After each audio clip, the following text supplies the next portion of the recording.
Welcome to Friendeavor, the podcast, the weekly podcast where we explore the highs and lows of friendship with your hosts, Danielle and Kayla. As we journey through life, our friendships often evolve and change, ebb and flow, and sometimes even come to an end. Danielle and I are lifelong advocates for the power of friendship, and we are here to guide all of us through the many challenges and joys that come with building and maintaining strong, meaningful connections with those around us. Join us each week as we deep dive into the intricacies of friendship, from navigating conflicts to fostering new relationships and everything in between. With insightful interviews, personal anecdotes, and expert advice, Friendeavor is the perfect podcast for anyone looking to strengthen their bonds with the people they love. So, whether you are on the go, taking care of chores, or just settling in, get ready to explore the world of friendship on Friendeavor, the podcast. Hello, everyone, and welcome back to Friendeavor. I'm your host, Danielle. And I'm Kayla. And we are thrilled that you have decided to come and hang out with us this week. Episode 5 of Season 2. Yes, it's a good topic this week. Good topic, needed. And I would preface this up front by saying I feel like people should share this with their friends, especially those who don't struggle with themselves having this topic but struggle with other people. And then when you do share it, specify, hey, I don't think that you are a fake person, but because of the conversation we had the other day or what you see in that other person, this might be helpful for you. Yes. Yeah, absolutely. Kayla and I, well, let me start with myself because I don't want to speak for her. I'll let her speak for herself, but I cannot handle a fake person. I can't. Kayla's got so much more grace about it. I cannot deal with that. And you know what? I don't entirely blame myself because I come from a family of women who cannot handle fake people. My mom has bred that in us, not just, not liking fake people, but you yourself not being fake, right? Yeah. And so she's absolutely bred that in me. And as I've gotten older, I've seen it more in action. And it's like if I had a coat of arms for my family or like a motto, it'd be like real, like be real like that. Oh yeah. So anyways, I personally, it just makes my skin crawl when I see someone being fake. Right. And we're going to get into all the nitty gritty of what it means to be fake, what it means to not be fake, how to protect yourself, how to point out, see the signs when someone else is being fake, and also recognizing the difference between someone who is truly fake and someone who is just being nice, because there is a difference. Yes. Shall we dive into it? Absolutely. Let's go. All right, diving in. Firstly, we're going to go over identifiers of fake behavior, and I feel like in this we'll be able to kind of show that balance between what's being fake and what's being nice or mature. First and foremost, inconsistent behavior. Yeah. If someone's actions and words change drastically depending on who they're with, or this whatever the situation demands of them, they're probably being fake. Right. They may act one way around a certain group of people, a certain type of person, maybe someone who's educated or who has a good career or who has presumed status, and then act completely different or treat other people completely different. Right. Yeah. And this is different than just like, oh, inconsistent, like she's had a bad day or she's had a really good day. Like this is consistent inconsistency. Exactly. Like if you can count on them to be different around different groups of people. Yeah, inconsistent behavior. And like we said, based on perceived traits, like, recognizable traits. If a person is overly agreeable, they seem to agree with everything that you say or everything that you don't like, and they just have the exact same list of top 10 favorite foods that you have. Okay, that's a yes man. That's probably someone who's being fake. They don't have their own real opinion, and that may indicate that they're just trying to please you rather than being honest and rather than being okay with slight disagreement. This is not a conflict. This is just they can't have their own opinion or their own mind because they feel that they have to suck up to you or agree with whatever you say. Right. You see this a lot in corporations or corporate structure. Leaders, the leader does not demand this type of behavior, but there'll be people who are just so They just have to be liked, or they have to be recognized so much so that they will change who they are to be noticed or to be respected, in their mind respected, or like I said, just to be recognized by their leader.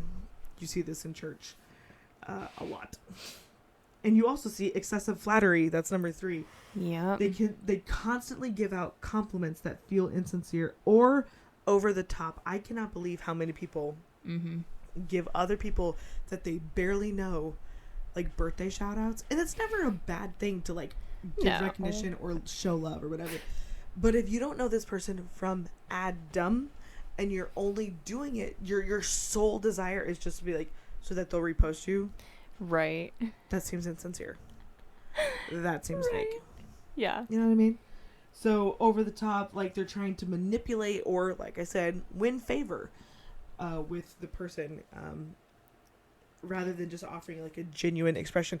If you really want to wish that person happy birthday, and I'm just using that as an example, and you are close enough to like text them, I don't know. I'm not telling you what you have to post or what you don't have to post, but if you're thinking, okay, well, I need everyone to know how close this person and I are, and then you drop weird like hints about stuff, I don't know. It's like you're just making yourself look weird, you know? No, I've come across those. Yeah, I see what you're saying. There was a event, and I'm going to keep it very vague because I'm like 99% sure most of our followers were either there or heard about this event, where, how do I say this? Someone was being honored. I won't say in what capacity, and it was private, and they were allowing people to like say, you know, how they felt about the honoree. And like everyone got a chance. And the people, what they were saying was like, it fit into 3 categories. Either you're my best friend and you have been our entire lives. That was one category. The other one was, you are such a role model to my kids, and you're just the best thing that's ever happened to this planet. Or what was the other one? It's been a few years since it went down, but there was literally 3 distinct categories of, it was like best friend or and I'm not saying this person wasn't worthy. They were. I truly believe that they were. Yeah. But the way that the people were phrasing it was like no one else had that same experience that they had with this person. And so it just can seem fake, like I said, especially if the person is in a higher point of recognition. Okay, I'm going to pause right now and tell Kayla what I'm talking about, and then she can laugh openly because she'll remember what I'm saying. Okay, yeah, I remember that. Yeah. So, I'm glad you remember, because and she knew without even me telling her. We had a pause so that we can talk about it for a second. But it was just funny. And like I said, they meant well. Yeah. Yeah. I mean, there were definitely people who were like, oh no, she's my best friend. No, she's my best friend. Yeah. But, yeah. Yeah. Anyway, so basically what we're getting at is that excessive flattery and, our next one, unnatural enthusiasm. You're gassing someone up so much. Why? Are you really that much of a hype person for them? Or do you need something from them? Do you want something from them? Yeah, it's about the motives. Because, you can gas someone up. Exactly. We were talking, actually, over dinner. Kayla came over for dinner, which has become such a delightful tradition, I think. Yes. Before we record, Kayla and sometimes Brett will come over and eat with us. But we were just talking about how there's this person we know who will gas you up, and then throw a match on you. And it's like, oh my gosh. It will literally turn around and you're like, oh my word, how did I fall for that? And it seems insincere and it seems, fake. We don't know. You are the judge of that, right? You are the one who is, the perception can change based off of what you experience. But excessive flattery, like forced, or you're just trying too hard. Again, these are all indicators of someone, or behaviors of not just someone, or maybe possibly you, who, you're dealing with fakeness. So, trying too hard to appear interested, excited, or happy, and just putting on a face. Yeah. And I think this is different than an introvert. There are people who have to force themselves to come out of their shell. That does not mean that you're fake. forcing and we're going to get into that, but I just want to kind of say this in the offset that just because you are exuding more than what you normally would does not automatically mean you're fake. It means you're adapting, like Kayla talked about last week. You're adapting to your surrounding. You're adapting to the circumstance. You're being approachable. But there is a point where it gets too far and you become fake. Yeah. You can become fake. So there is a difference. Yeah. That's why it's good to think about the motives too. Yes. Like one of the points you touched on was forced flattery. Yeah. Which, I mean, my mind goes to... So my sister, she gets this from my mom. But if you are rude or unhappy or anything but thrilled, she will go out of her way to be like overly nice. I don't know. I felt like when I was little that my mom might have done that to like random strangers who were like mean, like to be more annoying, but in a way where it's like turning the other cheek being so nice. Hard yes, right. I'm like, are you trying to annoy her, or are you just wanting to be nice? What are you doing? Yeah. Well, my sister does that too, and we were at a Walmart one time, and this lady that was checking us out, she was just not having a great day. She was being rude for sure, but my sister just wanted to brighten up her day so much, and she could not think of anything except for, I like your name. Because this Walmart lady had a name tag on.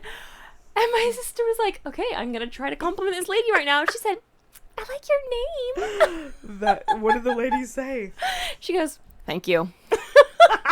And so I'm like, was it fake? I don't know. I think my sister was being sincere. Like, she's sincerely sweet. Yeah. Genuine. She's not putting on a different face. She truly believes that. She truly, that's like her passion in life is to bring kindness and joy to other people. Right. Yeah. But was it forced? Probably a little bit. She's probably like, okay, what can I say? What can I say? Yeah. Her name. Yeah. Like, I wish I could see her shoes so bad right now. So I probably with those, but she's behind the counter. Oh, that's hilarious. I had that experience with a parent at the beginning of the school year. We have to call the parents to like introduce ourselves to the family, and one parent, she was so sullen on the phone. She was just like like that was the answers to all her questions, and I was like, I turned on my Kim Horton voice and I was like, I am so honored to have your family in my classroom this year. We are gonna make an amazing team. And I was just like, gave her a chance to talk about her kid. And again, I don't think I was being fake in that instance, but you know what, she turned on a dime. And she turned into Kim Horton as well. And she's just like, two Kim Hortons on the phone. So I had to back off a little bit. I was getting both the Kim Hortons.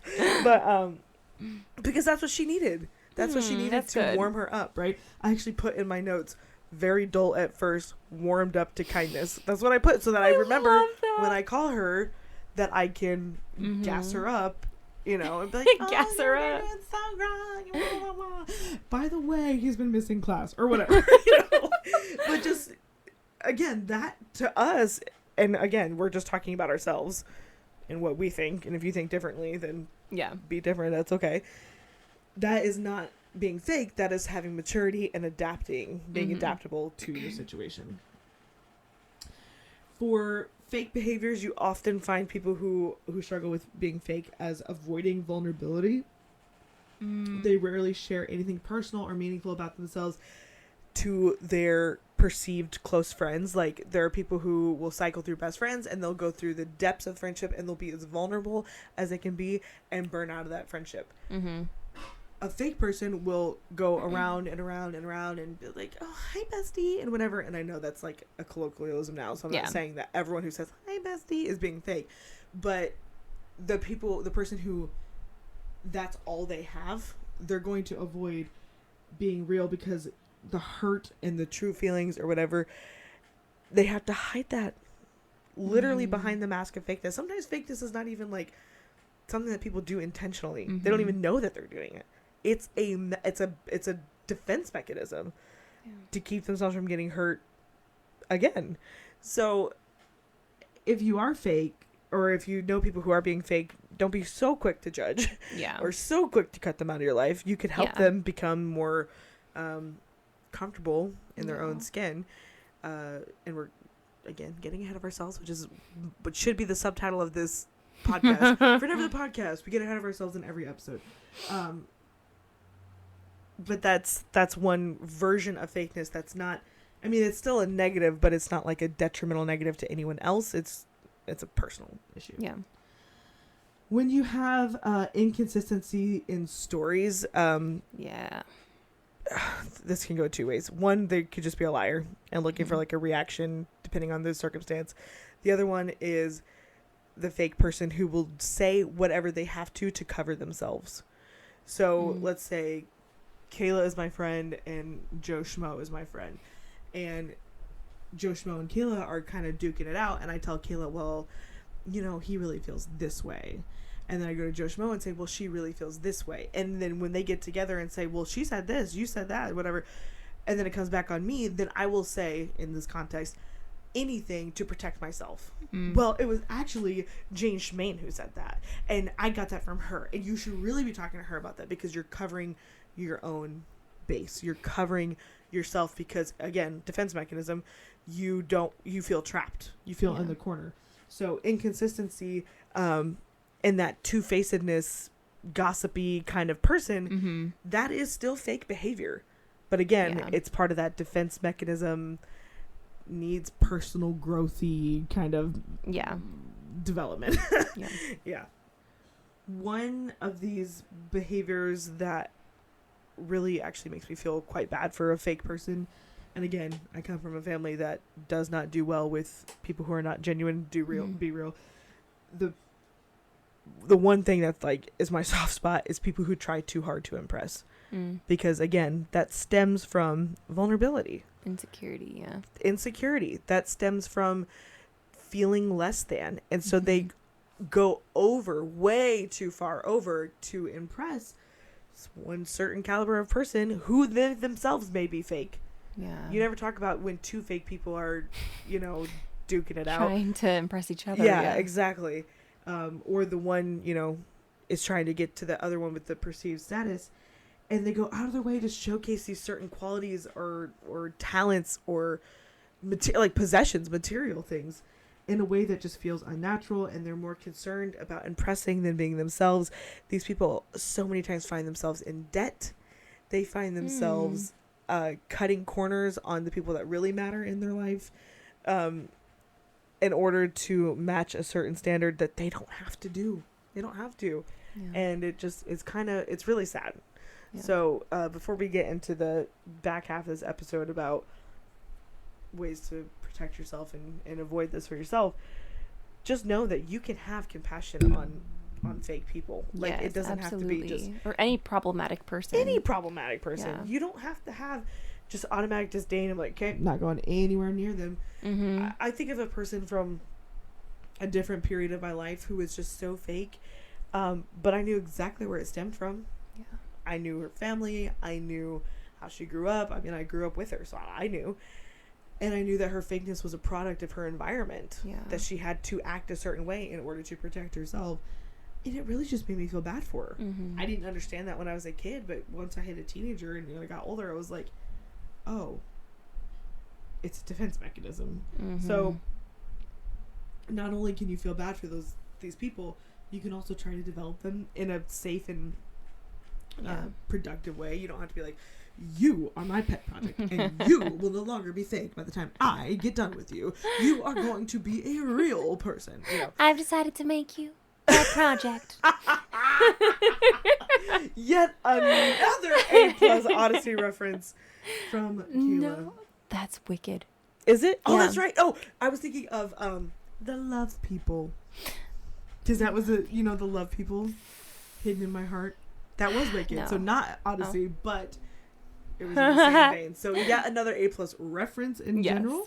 But honestly, the Love People. It's about these people who come to his house trying to win him to their cult. Yeah, it's good. You wow. Where were we? Oh, You Are My Project. Yeah. So if you're not familiar with the musical Wicked, which is in the like probably my favorite of all time, it was the first one I ever saw, and it's very special to me. Elphaba is the the weird girl at the school, and she has this mortal enemy named Galinda. They end up becoming roommates and then friends, and Galinda has decided to take her on to become her role model and the person who develops her. But she straight up tells her, I've decided to make you my project. oh, you really don't have to do that, is what Elvis says. So if you do choose to help someone, don't embarrass them. Don't say, okay, I'm your mentor now. I knew someone back in the day who used to refer to themselves as other people's mentors. Can you believe that? Like, a mentor is someone that you, like, that's something that you get called by your mentee, like, when they recognize that, you know? Mm-hmm. And you can, in your mind, think that, but you don't tell people that. And you certainly don't tell people who don't need mentoring or who are your same age. Like, what? Yeah. I'm really getting off track here. Where are we? Okay, yeah, last one. Lack of genuine interest. Mm-hmm. Conversations may feel shallow with a fake person. They may seem uninterested, or they might talk about themselves a lot. Mm-hmm. They don't understand your life, and they're not willing to try to understand it. They don't really care. Yeah. They're just waiting for a polite point in the conversation to turn the conversation back to them. Right. So that's not something that you should be getting hurt by if you are prepared for it. Because it can be very hurtful. It can be very like, wow, you don't care about me at all. You only care about yourself. So if you learn this now, hopefully, if you find yourself in that situation. Yeah. I think that, again, goes back to motives, like showing lack of genuine interest. Like you were saying, how like a sign is that someone won't engage much in what you're talking about, but they'll talk about what they want to talk about. Right. Which, I don't know, sometimes you have to take that case by case, because there are times when I'm talking to someone and I genuinely don't know enough about what they're talking about to feel like I can put my 2 cents in without looking stupid. Right. So there are times like that where I'm like, oh, I hope I didn't look uninterested, because I was, but I just didn't have much to say. Yeah, but I think that body language plays a huge role in that. Yeah. I think that if you show interest by slightly nodding or, like, you know, tilting your head or something. That's true. The fake person, in my mind, like, looks away. They'll look away a lot. Like, while you're talking, they'll look around to see what other people are. So uncomfortable. And I'm like, hey, my eyes are up here. Like, you know, if you don't want to talk to me, then let's politely end this and you move on. But hey, right here. Mm-hmm. They'll look around. They'll look down at their phone briefly, and it sends the wrong message. And you, as the person who's talking, take that as a cue to wrap it up. It's not anything that you did wrong. Yeah. But they clearly don't have enough maturity to recognize how to have a conversation. Even if they don't have something to say about the topic. Say someone's telling you about their school. They just got into whatever school. Yeah. And let's say that you've never stepped foot in a college classroom and you have no desire to. That doesn't mean that you have to be like, okay. Yeah. Right. Wow, that's really cool. No, come on. Like, you know how to have a conversation. Yeah. So if you see those behaviors, just take it with a grain of salt and move on, and you will find someone who eventually you're able to have a conversation with. Yeah. Okay, let's get into our second part of fakeness. Protecting yourself from fake people is kind of like the 2A, and then we have a 2B as well. Yeah. Okay, let's start with 2A. Protecting yourself from fake people. Our number one piece of advice all the time on this channel. We say this almost every episode. Kayla, go ahead and tell us what it is. Set clear boundaries. Set clear boundaries. Build the fence. Protect yourself. This is not a boundary that you're going to tell people about, but be clear about what you, for yourself, what you won't tolerate. You're not going to build a friendship with someone that you perceive is fake. Yes. Because, okay, I saw this video the other day of these people who literally built their house on shifting sand, and it collapsed into the ocean. And I was like, you know, if only there was a parable about that. Yeah, if only. You know what I mean? So, like, when you see a fake person, you're not going to say, oh, that is the person I want to build a friendship with. That's the one right there. That's, you know, that's not something. But that's the one. Yeah, that's the one. But protect your time and energy. that's a boundary that you could set for yourself. Yeah. Okay, I am not going to entertain, whatever with them. Right. Because it's going to be draining and it's going to affect other areas of your life, and you can't have that. And we've talked about this before, but I think I was just telling you about this the other day, how like boundaries don't have to stay the exact same way forever. Yes. So if there's a person you want to set boundaries with, like they've really broken your trust, or it's clear that they're not a great friend, at first it can be, and I gave Danielle an example of this the other day. At first it can be like, okay, I will never be alone with you. So like if we are alone in the same room, I will walk out. Yeah. Okay. Well, then after a couple months or years, it's like, okay, well, they've proven this. So maybe I can, and I don't want to get ahead of ourselves, but yeah. Well, actually I was going to ask if I can interrupt and ask a question about that. Mm-hmm. You set that boundary. If you found yourself in a position where you got up and walked out, what would you do if the other person noticed? If the other person noticed and they said something about it? Yeah. Oh, because that could happen. I've said so many times on this podcast, you don't always have to tell people about the boundaries that you're setting. Right. But if they noticed, then maybe you just have a direct conversation. Would you just have like a polite excuse of, oh, I'm going to get some water, or maybe not lie, you would go get some water at that point. A polite excuse. I feel like that would be my default, is a polite excuse. But maybe a direct conversation at some point. I guess it just depends on the situation. Yeah.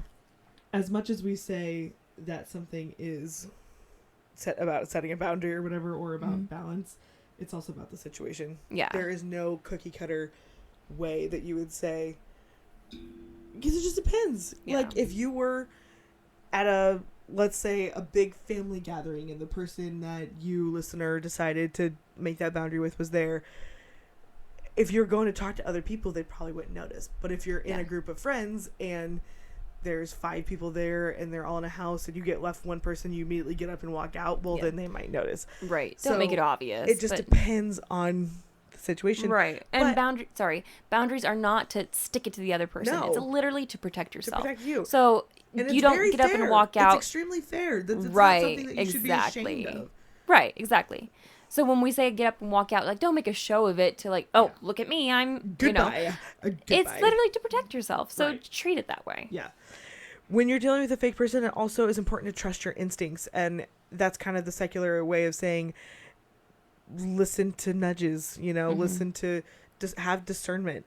If you are around a new person and if you don't know if you said something, if it would go super far, trust your instincts and keep your mouth shut, because it's not just fakeness as far as like all the stuff that we listed before. It's also fake to get something from you. Yeah. I've met a girl before who I never had met before, but we had some mutual connections, and if I had said what I wanted to say, I don't know where that would have gone. She seemed like I could trust her. I don't know her well enough to say, oh, you're fake, but I did know that in that context, I don't know this girl. I just met her. Mm-hmm. And yeah, we have some mutual connections and we have some mutual experiences, but would be so unwise of me to just list out everything I know about this mutual connection, because she also did the same, like, so that we could talk about it. Oh, okay. Right? Yeah. Like, trust discernment and trust what the situation gives you. If it seems like they're just laying out a buffet of you and all the tidbits and all the stuff, you're like, oh, you know about that too, and it seems like you could just feast on it. Yeah. Why would you do that? Right. Why would you do that? And then you are asking for trouble. They'll do the same thing to you behind your back. Exactly. What, you don't know. And this person could have been delightful and never done that before in her life, but I would be a fool to think that it was not a possibility. Yeah. And then in that instance, I would be being the fake person. Yeah. Right. So trust your instincts. Don't ignore signs. If they're repeatedly talking bad about someone to you, there is a very good chance they will do the exact same thing to you. Exactly. To another person. Mm-hmm. How many times have we said there's always someone of equal or greater level of trust in their life? Yeah. I just met that girl. Of course there's more people that she trusts than me.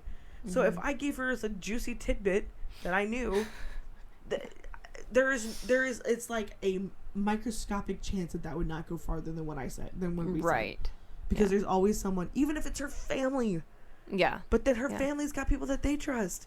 And then and eventually I am a gossiping fool because I don't know this girl at all, and I did not trust my instincts, and I wasn't aware of my surroundings. Right. If you find yourself in contact with a fake person, and you want to protect yourself, so like in that instance, I was protecting like my future reputation, possibly. But if there's just some things like you don't want to know about yourself, protect your own vulnerability. Yeah. You don't have to spill anything about yourself to a fake person or someone you don't know what their level of realness is. Right. Yeah. Avoid sharing too much personal information. There have been times in my life that I've barely known someone and that I've said way more than I should have about myself. And I come home and I'm like, why did I say that? Oh, my word. So many times I've done that. But I'm like, did I just overshare to someone I barely know? Right. And in the moment it felt right. And it could have been like a natural building block to your friendship. But if you come home and question yourself, you don't want to have to deal with that. Right, exactly. You feel like an idiot. With people you barely know and with people you do know very well who have repeatedly broken your trust. Yeah. And it's like, why did I just overshare? Didn't I learn last time? Yeah. Like, why? What made me feel safe enough? Right. I hate that feeling. Because you feel totally fine in the moment. Yeah. You're like, oh yeah. And thankfully the person, the most like obvious instance of that in my life, they've ended up becoming a pretty good friend. But I'm like, oh my gosh, what if I hadn't, not that I said anything like horrible, but it's just like personal stuff that people don't need to know. Like everyone's got that. So just stay neutral, stay light, stay casual. You don't have to tell people what you feel about other people. I think that's a big issue, and we'll circle back to that mutual connections person I was talking about. If I had just laid out everything I thought about that person, what would she have thought of me? Oh, that's how you talk about people? Yeah. And then even if it didn't go farther than her, then now she's got this image in her mind of me as, oh, she's super shallow and she's a gossiper and she's whatever. So keep it surface level until you get to the point where you can have those deep, meaningful conversations with people. An obvious solution of protecting yourself is the complete opposite of that, which is surrounding yourself with genuine people. Yes. If you limit the amount of fakeness in your circle, then you don't have to worry about those kind of things. You will spend your time and energy prioritizing authentic relationships and seeking out people who have the same interests or have the same feelings as you. And you won't spend as much time being down in the molly grubs worrying that someone is fake and coming after you. And, if that means that you have to surround yourself with people who are much, much older than you. Oh, I was just about to say that. Right. In order to make that happen, then you will thank yourself for it so much down the road. Yeah. I saw this thing on Instagram a while back. And, I mean, this is kind of dramatized, but it said, when I protected my peace so much that my only friends were my parents. And you don't want that. You want to have friends. But, if it comes down to, like, you are only friends with, like, 40-year-olds or whatever. Yeah. Like, but you're protecting your peace, and they're mature, and they're genuine, and you're growing in the process. Yes, and they grow you. Then who cares? And just think of the people that you'll be able to help along the way. As you are growing in becoming a better person. Exactly. Those people who are observing you, which is our next point, observing people's behavior before trusting. Yeah. If you see other people, again, going back to the thing we already said it, but I'm going to say it again. If I'm telling Kayla something, then I need to be okay with whatever I say possibly being told to my brother, because that's her husband. And of course there's a level of equal or greater trust. Right. It's my brother. I'd say the same thing to him. And so we have that blessing, the bond of like sister-in-laws and, siblings. But if she was just a person who went to my church or something, I would watch her like, okay, how does she talk about people? Does she immediately come running to me when she's got something to share? That kind of thing. So, and I'm just using an example because she's sitting 3 feet from me, but other people, observing their behavior, and as you are growing with those people who are older than you that you are, becoming friends with or whatever, people who are observing you will learn stuff too. Yeah. I think. Yeah, for sure. And end up becoming better in the process. For sure.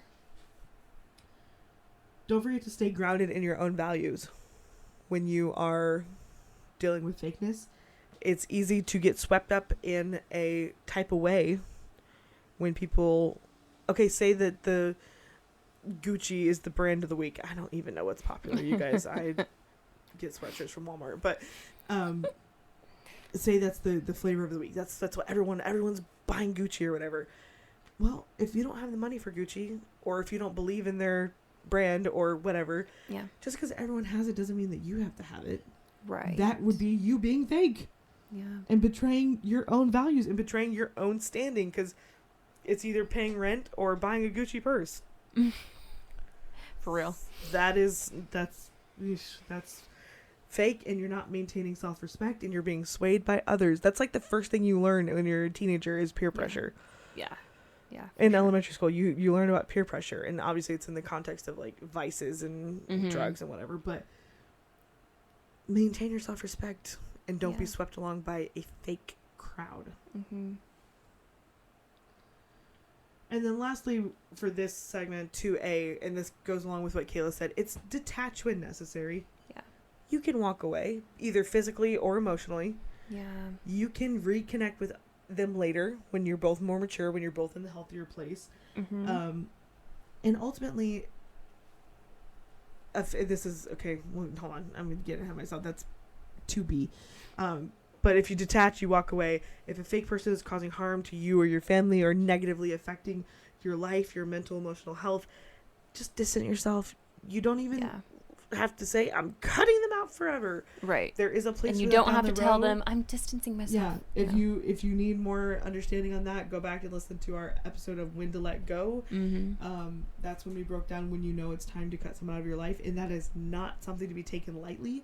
Yeah. But a temporary detachment can do wonders. Yes. For your relationship. Yeah, and it can be temporary. Yeah. It doesn't have to be this, shallow, they're just like an up and down friendship. You never know when they're whatever. Right. But a temporary detachment, you'll learn, Yeah. And I think that some people take it so seriously and like, okay, I'm just done. Yeah. And they take it like the Adele song, "If this is my last night with you," and they're just like, okay, we're gonna have one last night of friendship and then we're done. Like it's not that. That's very 12-year-old. Like, yeah. And if you're a 12-year-old listening, I'm sorry if that seems disparaging, but once you become our age, you'll understand that is actually exactly how it is. But yeah, just give yourself space from the toxicity that is fakeness. All right, let's move into 2B. I'm going to read something that I also found on social media. It is not fake. Ready for this, Kayla? Okay. I don't think you're ready. Gear up. It is not fake to be nice to someone you don't really like. It's called maturity. Yes. Stop causing unnecessary drama all the time. Mm-hmm. Stop being petty all the time. Stop holding grudges over irrelevant stuff.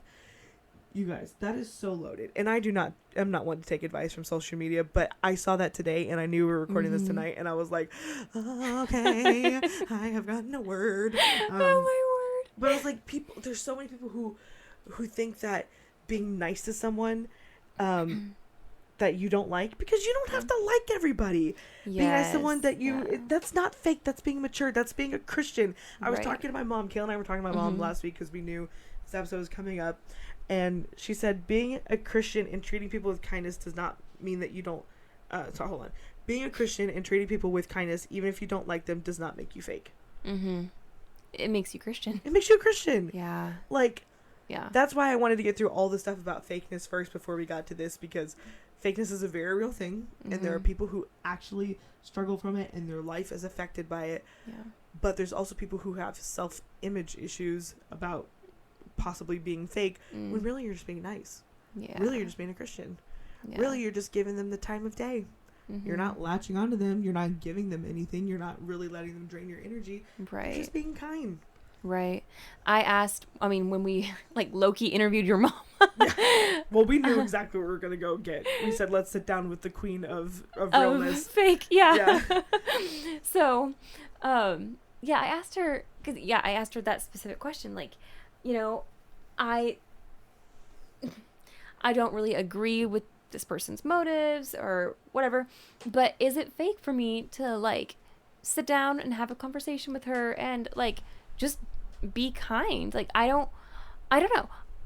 I don't see it as fake, but I do know that if she invited me over for a sleepover, I would probably reject it because I don't see the best things coming from that. Yeah. So, yeah, there's that.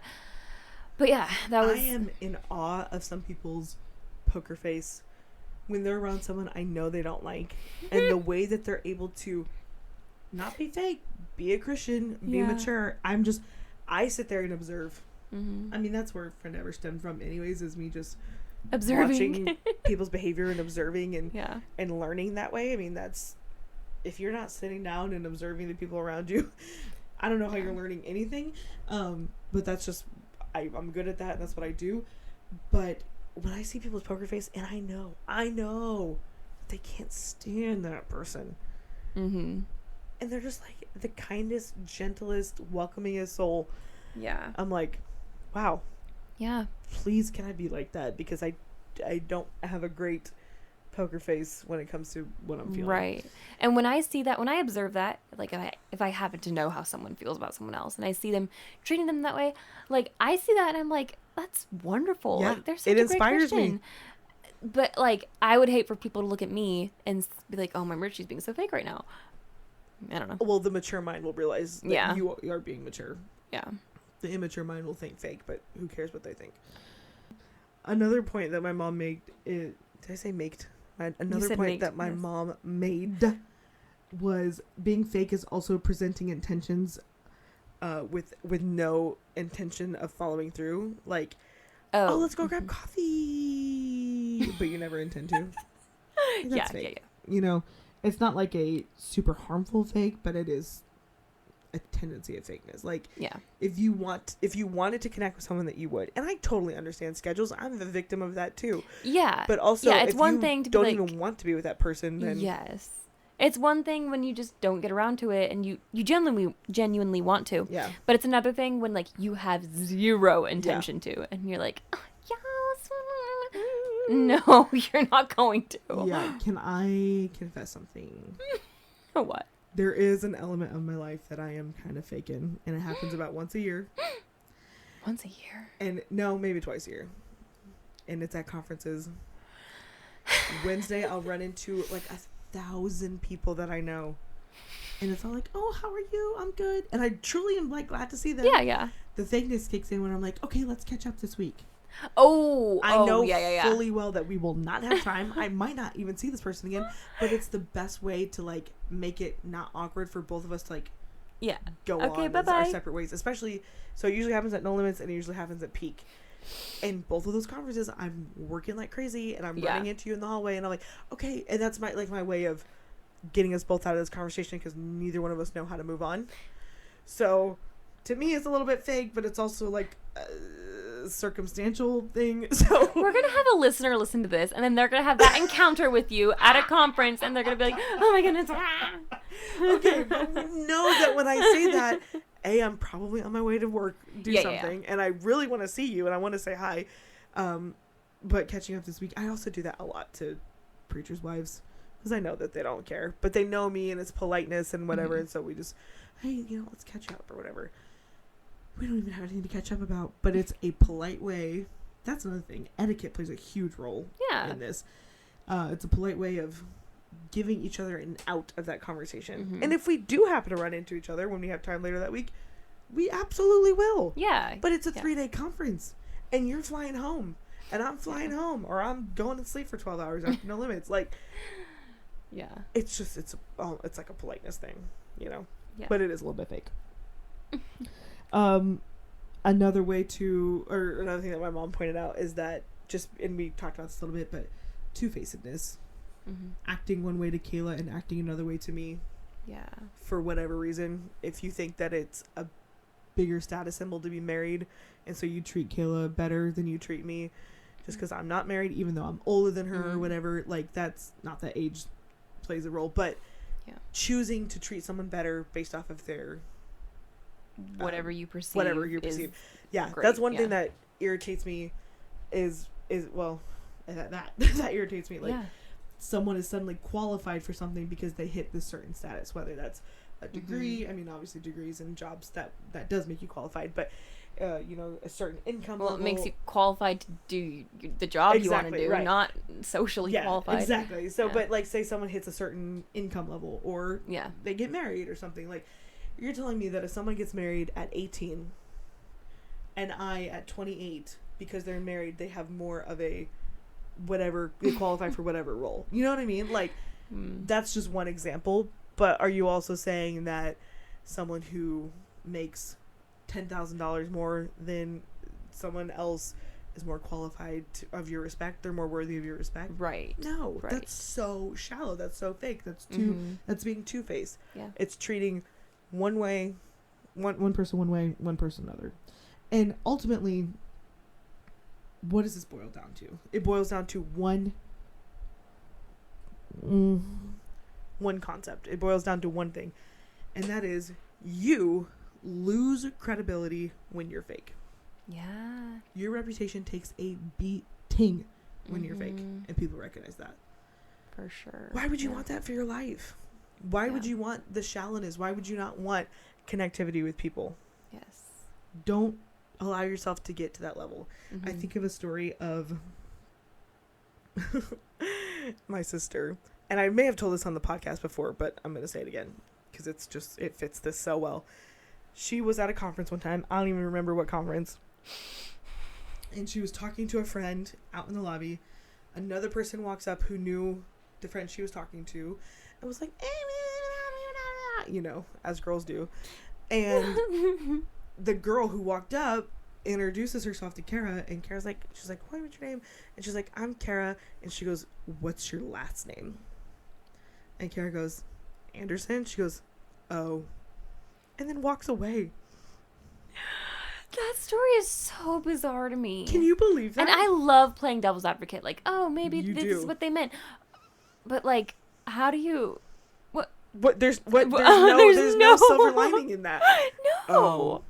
Oh. And what's funny is that her dad and my dad are friends. Can you believe that? That did not occur to me. Yeah, they are. And I'm like, when she told me that, I about fell on the ground because I was like, how idiotic. So now, so funny to me and every person we've told that story to, which is not a ton because we're not going to throw her under the bus, but you know, you and our friends or whatever. Now she's known as that person. She's lost credibility. Her reputation has taken a beating. And that was a few years ago. But she did it to herself, and I bet you $1,000 she would do it again if the opportunity presented itself. Oh, yeah. So it's just about treating every fakeness. It, like I said, boils down to that one thing. You lose credibility, and if I, again, was going to give it a thing A and B, it's also about treating every single person, regardless of status, the same. Another story about my sister, because it just happened this week, is she is the editor-in-chief of Law Review, which is the McGeorge Law Journal, and it's a very prestigious position, and it's a lot of work, and she's very, very good at it, and she's, you know, she's smart and whatever. This professor comes into, I think, her office, and asks her for a certain thing, and she's he was very scattered and stressed out. Yeah, he was super grumpy. Very I say that, super grumpy, super scattered, and she didn't know he was a professor. So he comes into her office and he's like, do you guys have this? And she's like, oh, you know, what are you looking for? And she's like, are you a student? He goes, no, I'm a professor. And Kara's like, oh, okay, like, I didn't know. And so she doesn't start treating him any differently, but she just is like, now can understand what he wants. And she's like, okay, well, you should try over here at the library, whatever. And he's like, so grumpy, so rude and irritated. So he leaves, and Kara goes out of her way to find what he needs for her, what he needs.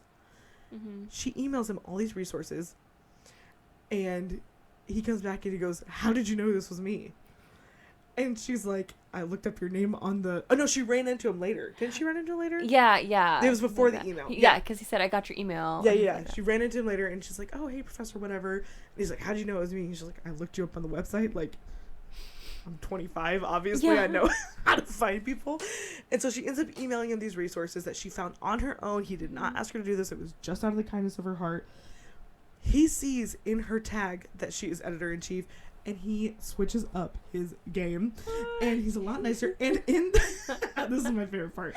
In the email, he goes, I can't wait to, like, I look forward to working with you, especially when I'm less grumpy.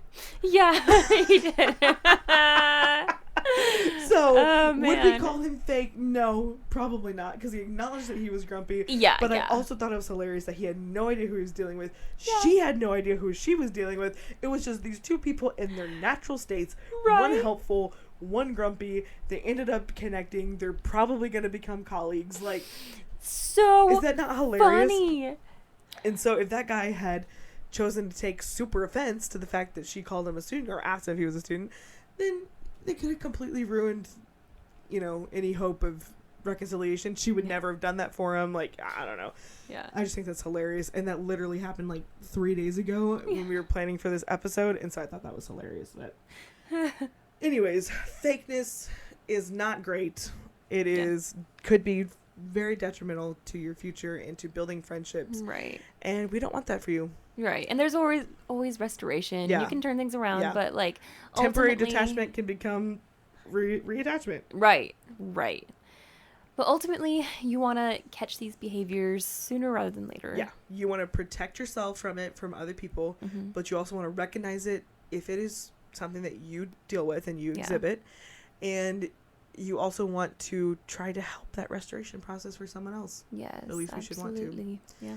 It's not fake to be a Christian. It's not fake to be kind. It is fake to act one way for one person and act another way for another person, or talk behind their back, or all that stuff. So we thank you so much for joining us this week at Friendeavor, the podcast.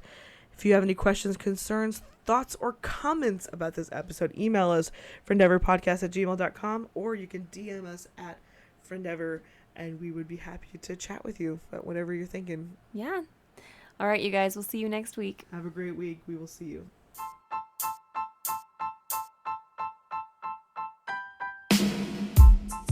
Thank you so much for listening to this week's episode of Friendeavor the podcast. Don't forget to subscribe wherever you get your podcasts. And if you enjoyed today's content, leave a review and share with a friend. You can find the show notes on our website, www.friendeavor.net, and in the description of this episode. Friendship is a journey. It's an endeavor. We'll see you next time on Friendeavor.